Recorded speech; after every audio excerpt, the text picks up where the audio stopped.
L'info écho avec Capital. On commence avec le coup de gueule contre la Croix-Rouge française. Pression, privilège, départ forcé.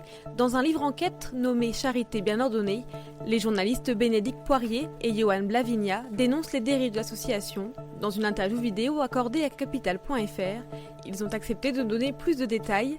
Ainsi, le climat au sein de la Croix-Rouge aurait mené au suicide d'un commissaire de police.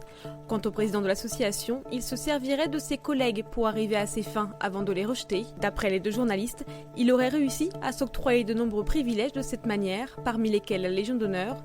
Découvrez l'entretien complet sur Capital.fr. On poursuit avec l'info pratique Capital. Lancée en 2015, l'assurance auto connectée de Direct Assurance, YouDrive, est réservée aux conducteurs avec moins de 7 ans de permis et n'ayant jamais été assurés. Elle leur permet d'obtenir jusqu'à 50% de réduction sur les primes auto de l'assureur. Mais comment ? Tout d'abord, le boîtier, la Drivebox, est gratuitement envoyé au client. Une fois connecté, il analyse le trajet du conducteur selon plusieurs paramètres comme les accélérations, les freinages, les virages ou encore l'allure. Ainsi, il établit une note de conduite qui sera forcément meilleure si le conducteur se comporte bien. A l'inverse, aucun malus est appliqué, même en cas de mauvaise note, et les baisses s'appliquent dès la première mensualité.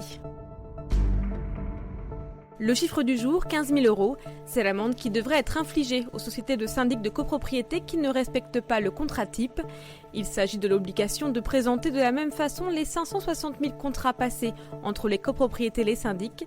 Jusqu'ici, aucune sanction n'était donnée aux professionnels qui ne jouaient pas le jeu. D'après Le Parisien, qui a révélé cette information, le Premier ministre devrait annoncer d'autres mesures concernant les syndics ce mardi, entre autres l'encadrement de certains tarifs.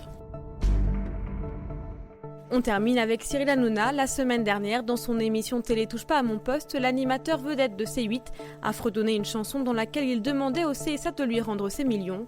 Pour rappel, l'instance avait infligé une amende de 3 millions d'euros à C8 en juillet 2017. La raison ? La diffusion mi-mai de la même année d'un canular jugé homophobe sur le plateau de Cyril Hanouna. Problème, fin 2018, l'association de lutte contre l'homophobie, le Refuge, a reconnu avoir inventé des appels de détresse d'une victime du canular. Il n'en fallait pas plus pour que la chaîne demande un allègement de sa peine au CSA. Impossible, a répondu l'instance à Capital, qui précise que sa sanction n'était pas basée sur les témoignages, mais sur le droit. C'était l'info écho avec Capital.